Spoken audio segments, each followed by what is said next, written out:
Fishing hooky power. Day in my life. Subscribe. Hit that like button. Peace.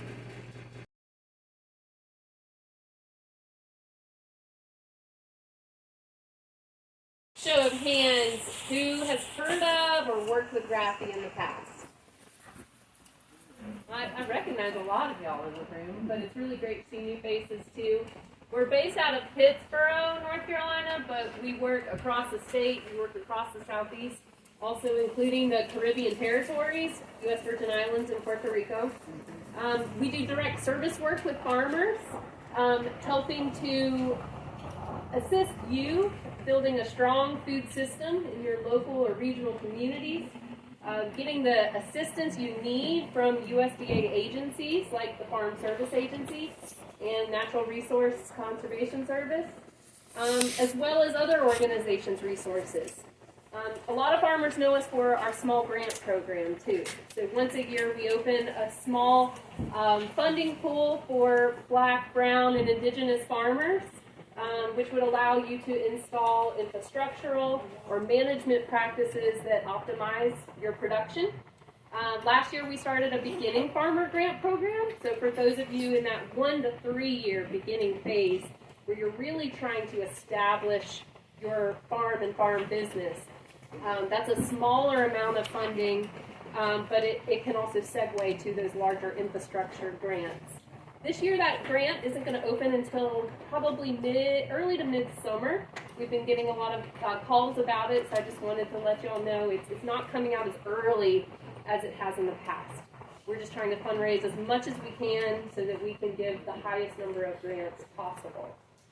I work on our direct service team, so I'm in the field visiting farmers one-on-one and specifically assisting you with NRCS. So, this Terry Fest today presenting about how NRCS can provide you a conservation plan and ideally financial assistance to apply those improvements. Sometimes a lot of farmers reach me first, and we have that earlier planning conversation. I can come out to the farm, assess before you go to him, what's the key word he wanted you to learn.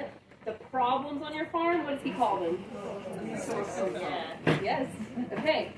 So what I do is I help you speak his language. And before you get to him or whoever your field agent at the NRCS might be. We also have staff who assist with the Farm Service Agency, whether you're looking for a microloan, a farm operating loan, a land ownership loan, or if you are in financial distress. We have a farmer hotline number, and if any farmer that you know or you personally are experiencing financial distress, if you have a poultry contract cut or you are overdue on your FSA loan, you can contact us for assistance with that. I'm going to, at a later point, turn things over to my colleagues T and Jeremy. But I love going last because it feels like I can tie together everything we've heard today. And we're going to do some things that are a little bit interactive to get y'all talking to each other. So raise your hand if you're a Whitaker Small Farmer Group member. Okay. If y'all would be willing to kind of spread yourselves out within the groups so that we have as Mr. Perry said, the older rats with the younger rats. I'm almost at the age where I took offense of the older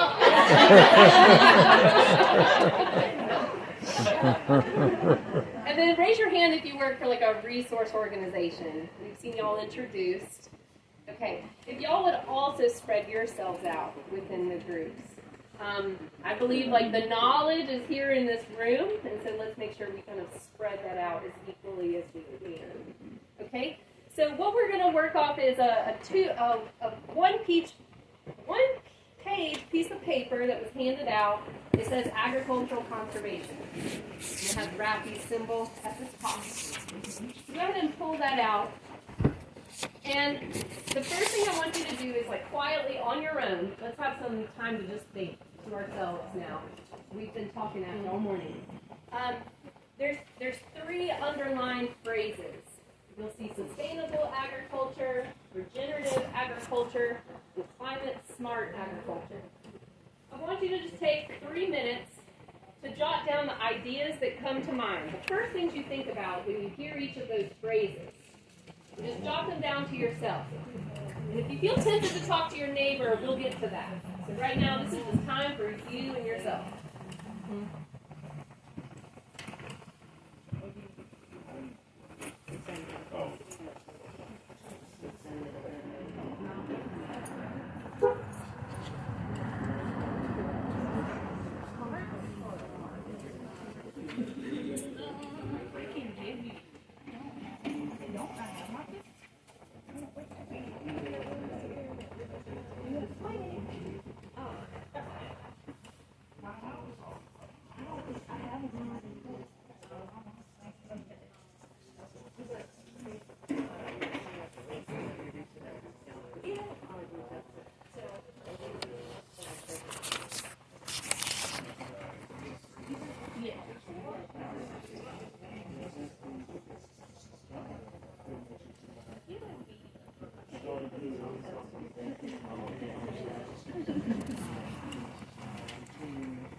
Continue, okay.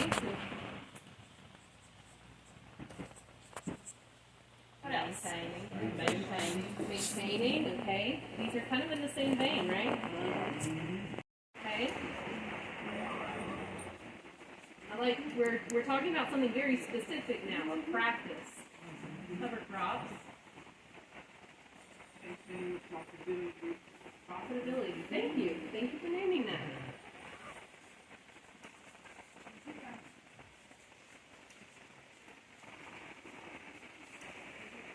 Does anyone, go ahead. Practices that collaboratively work together for the health of all components. Okay, so a system. Something that's working. A healthy system. A healthy system. Okay.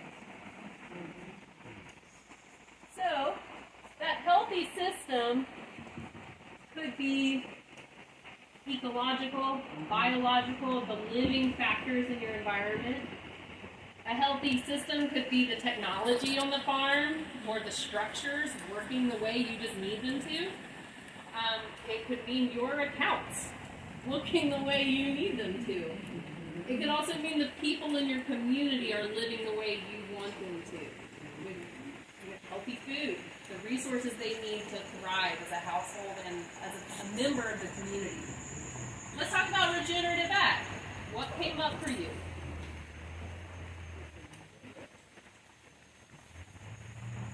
Rebuilding. Soil health, rebuilding, okay.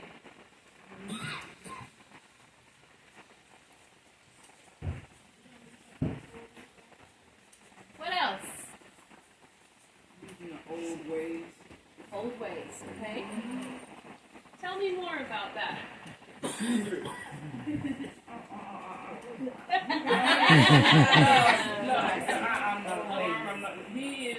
I'm from up north. I just got down here. I'm here to learn what you all learn. Nothing about farming. This is the farm board right here. I'm just here to learn what you all learned, but I just heard somebody say, stay in the way it used to be. So I said, old ways. That's it. You know, I'm just here to find out what you all know. I'm from north, so I don't even know how you get here. So, sir, what about old ways is still worth doing today? Conservative food, Crop rotation. canning, Serving, making the most of things, right? Okay.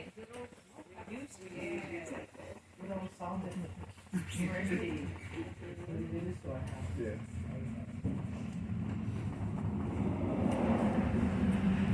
So in a way, what I hear in that and how it's regenerative is you took something from one place of your farm and you turned it into another use. Like you turned something growing to nutritional use.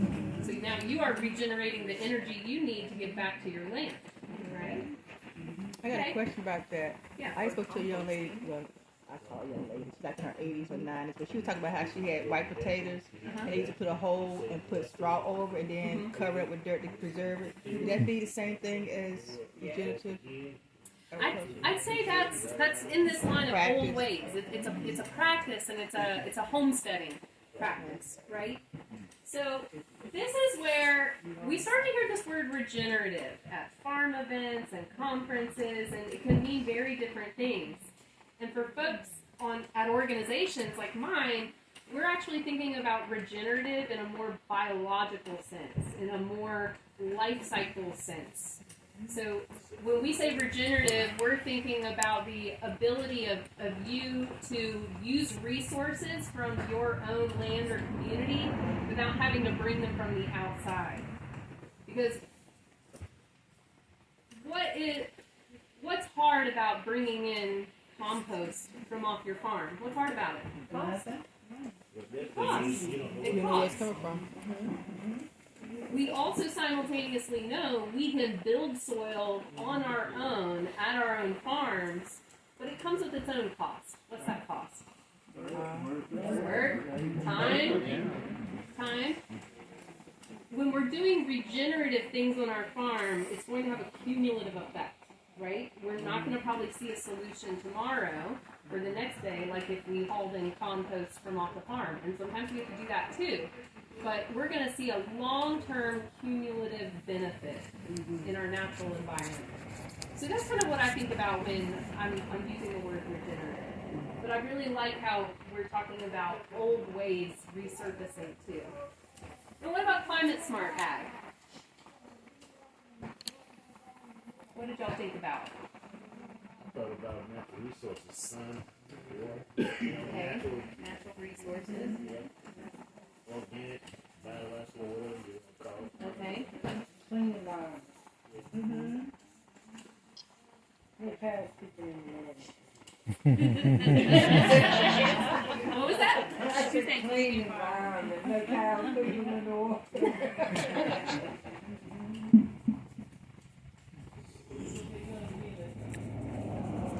What was that in the back? Anything else about climate smart? Reducing the travel as far as your products being shipped, Okay. gas emissions. And why is that smart or good for our climate? Repeat what you said. So she said traveling less far with our goods or to bring goods to the farm. So what's good about that? Emissions.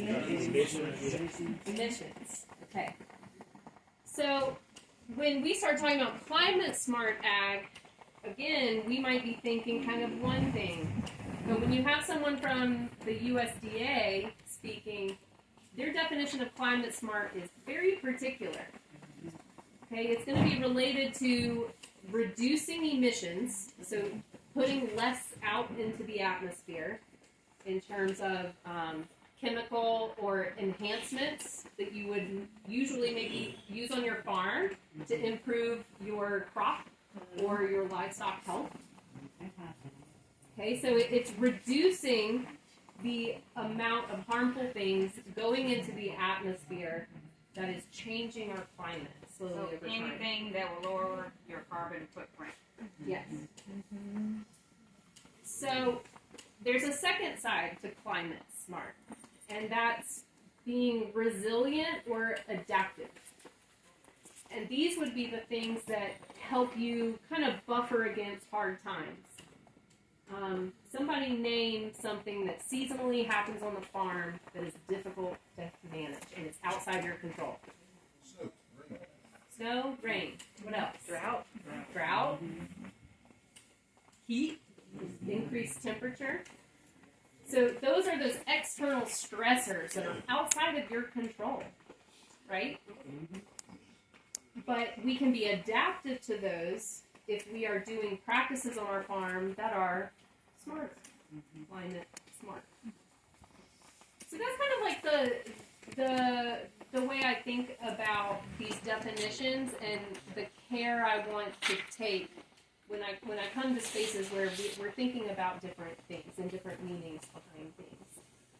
Now we're going to do something that might require some of you to kind of get up and rearrange. So we're going to get into 3 groups, okay? If you currently have cattle grazing on your land or land you lease or land you lease to someone else grazing cattle, raise your hand. Okay? Y'all see each other? Okay? Y'all are going to be group number 1, okay? Will y'all be able to sit at this table when we move? Or, well, y'all are over here. Y'all find one of your tables, okay? So group number 1 is if you currently have cattle. Group number 2 is if you currently have any other livestock, poultry. Who are you? Raise your hands high so you see each other. Okay, and then raise your hand if you're thinking about getting into livestock. All right, raise your hand. You do have livestock. Let's say livestock for income generation. How about that? And if you're a hobby livestock producer, just kind of go where you want to go. Okay? So again, folks who currently have cattle, raise your hands high so you see each other. All right, y'all are group number 1. Group number 2, you have other livestock, including poultry. Raise your hands high. Okay, and then thinking about getting livestock. Raise your hands. And anyone else who does not belong to a group. Maybe you're not interested in livestock, but these are your friends and you weren't going to miss out. We're into growing hay. Into growing hay. Okay. Let's have you, where does your hay go to? Who are you selling it to? To people who have cows, who has horses, and some goats. Okay, you choose group 1 or 2. Okay. All right. So once you have physically moved to your group, there's questions. Land, and then there's some things they can do on cropland, but they can't do it vice versa. And sometimes they do a good job describing this, and sometimes they don't. But I hope you got a little bit of a primer of what it's like to kind of think about the challenges you have in particular land areas, but also what are the enhancements you have in mind, the things that would improve your livestock forage, like I think you'll hear a lot about today on the farm tour, as well as how infrastructure can help improve that livestock health. And not just in terms of creep, but NRCS can actually assist you in planting the ideal forage that your animals need so that they're thriving. So it's really robust assistance if you just can get your foot in the door and keep it there. I do want to turn it over to my colleagues to talk briefly about the Climate Smart Commodities Project. We heard Terry talk briefly about it, and that now the USDA funds other organizations like RAFI to help give you financial incentives to install these kinds of practices that he presented on the screen about, and you do it outside of NRCS. And our end goal at RAFI is for people to just get the assistance they need in the fastest way possible, whether it's through NRCS or through us. And so I'm going to let them define a little bit more about that project, who's a fit, and so forth.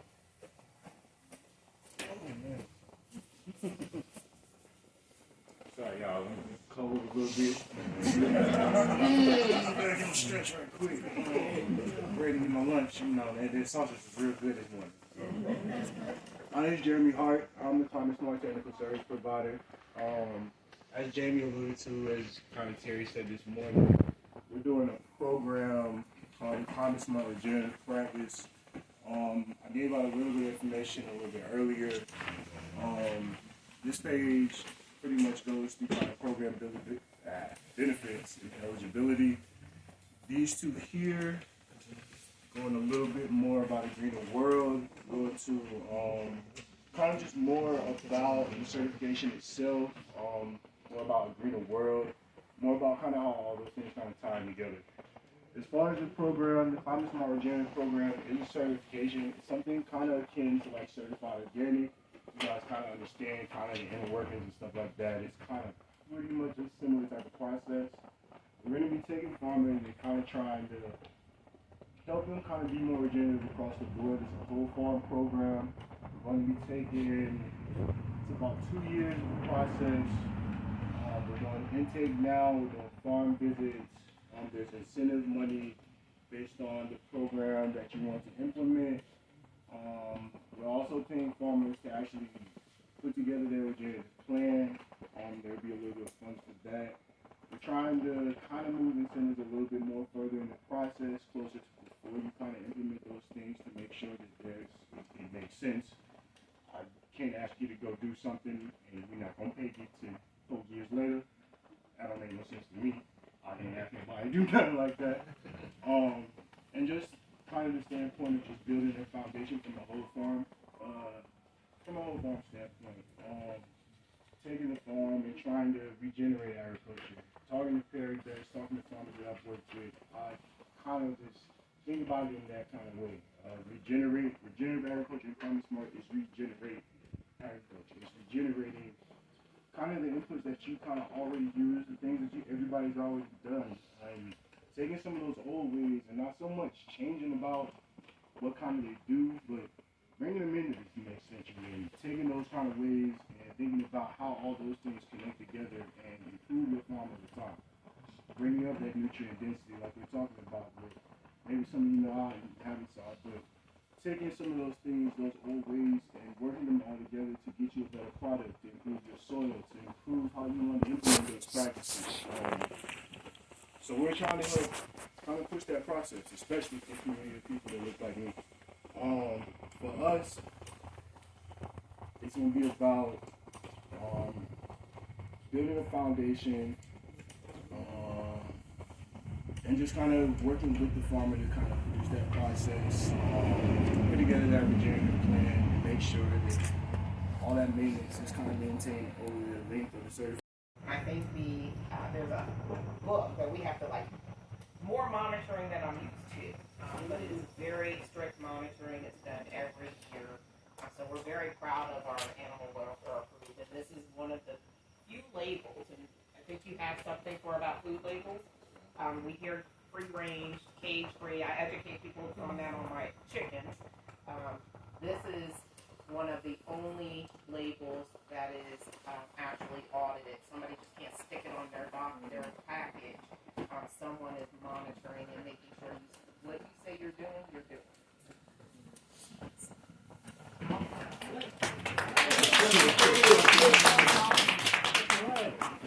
We're talking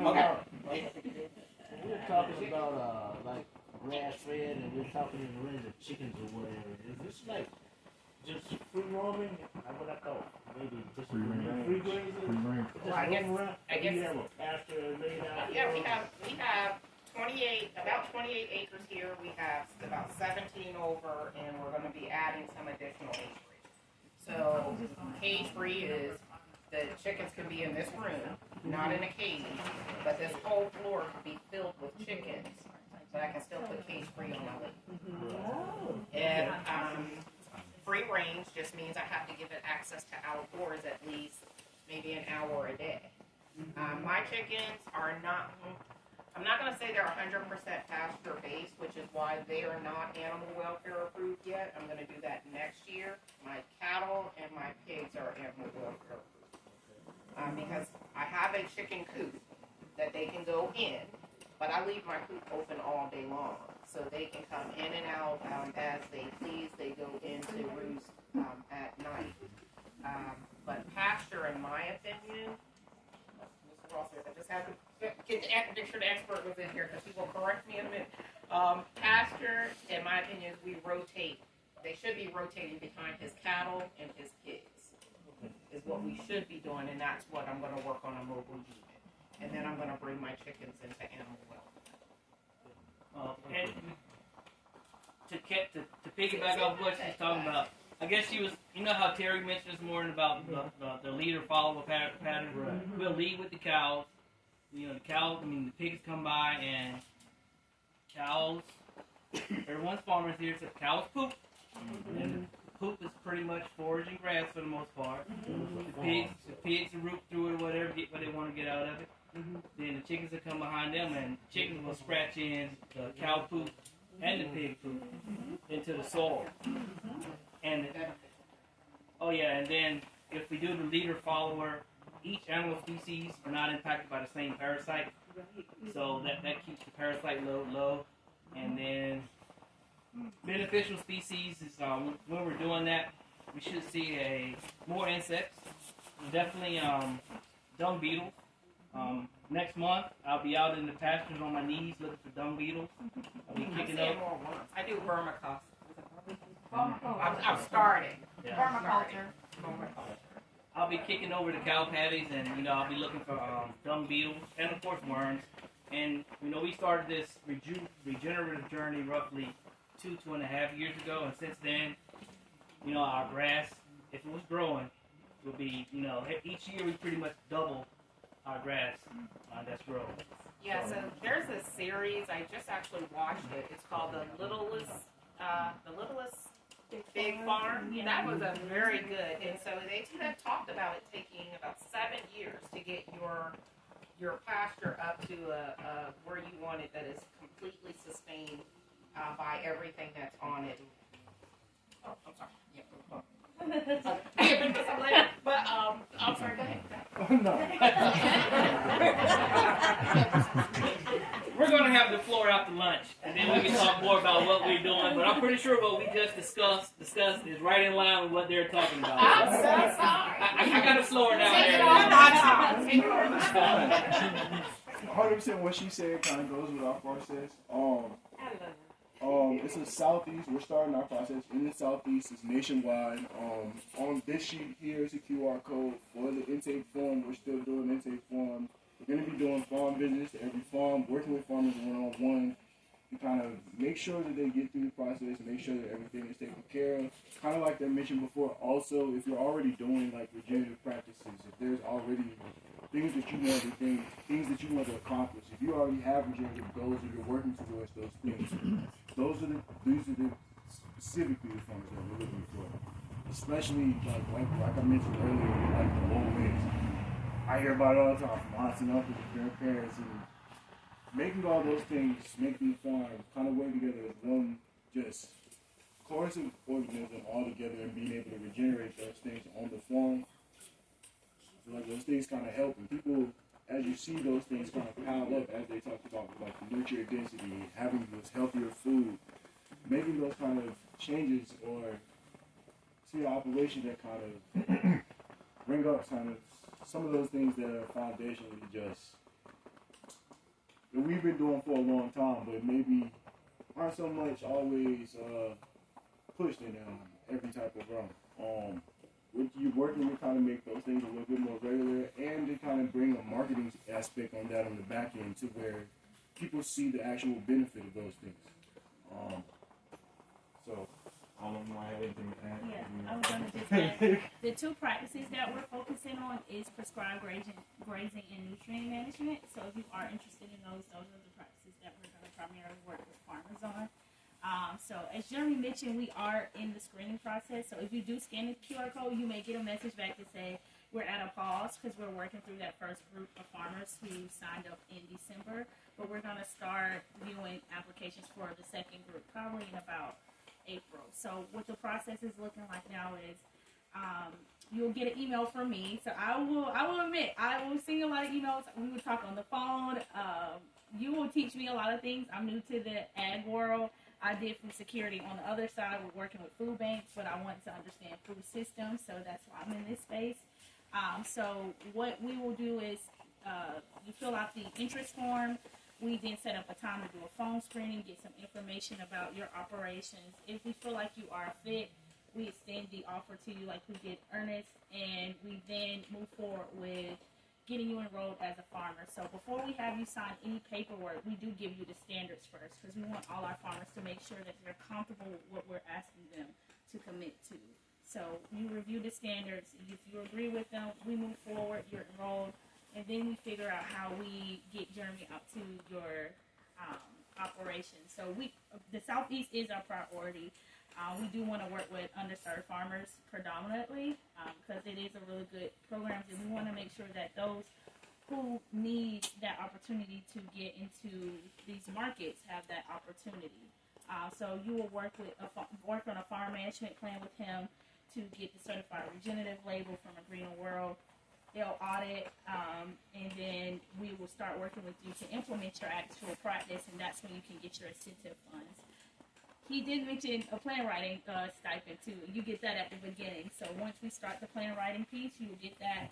We'll start working with you on the plan, and then after we get the certified regenerative label and the plan kind of figured out, that's when you can get your incentive money to use it for equipment that you may need to actually do those practices. So, in your program too, you still have to have that farm number, right? Yes, sir. And how much land do you need? We don't have a land. We don't have an acre requirement. As long as you have one. So if I'm in my backyard growing chickens, you could help with that? If you have a farm number. Okay. And remember what Mr. Best said earlier is that transitioning to a regenerative system is a management practice. And so it may be different. It's going to be different than letting the cows graze on one area of seasonal grasses for the duration of that season and then dropping hay when it needs to be supplemented. Or in the case of chickens, letting them out the coop door in an enclosed area, and what they have is what they have. You supplement with grain.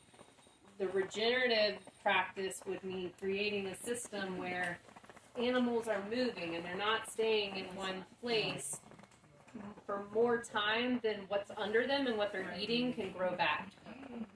And so, I think you're going to see like these examples, and you're going to see it in context here at the cattle farm.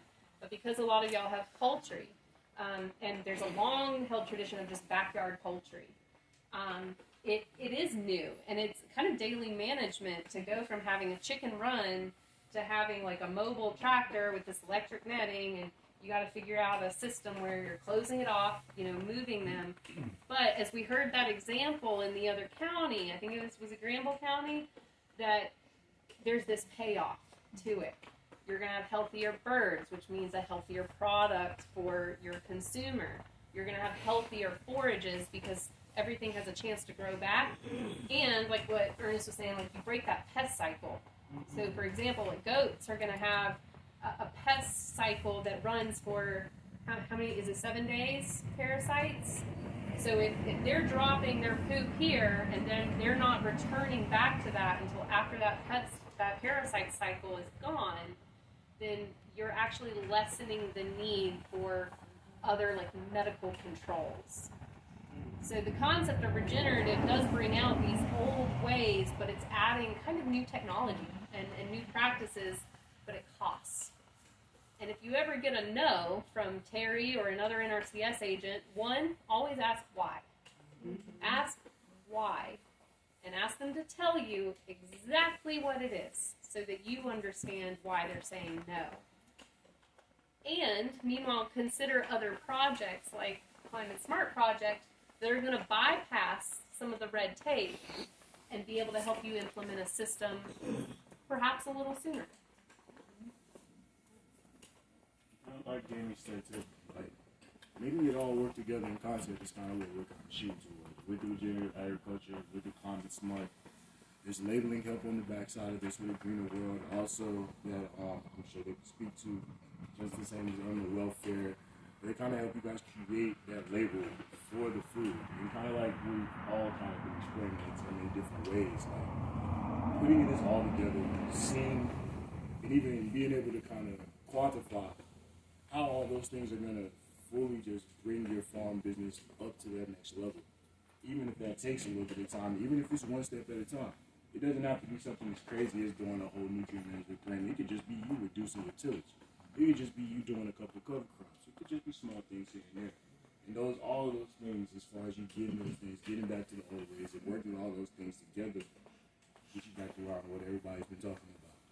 And with programs like these, we're kind of working our best to kind of make everybody be able to have a market where that is actually weighed in.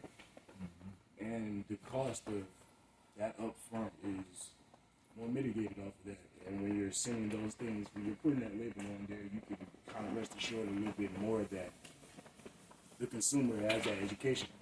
So, back to the questions, I guess. Hopefully I wasn't too long-winded. Our food is here, You so said- thank you so much. Our food is here, and this end can keep over there. Stop go. So you said you're in southeast. Is that southeast? Good job.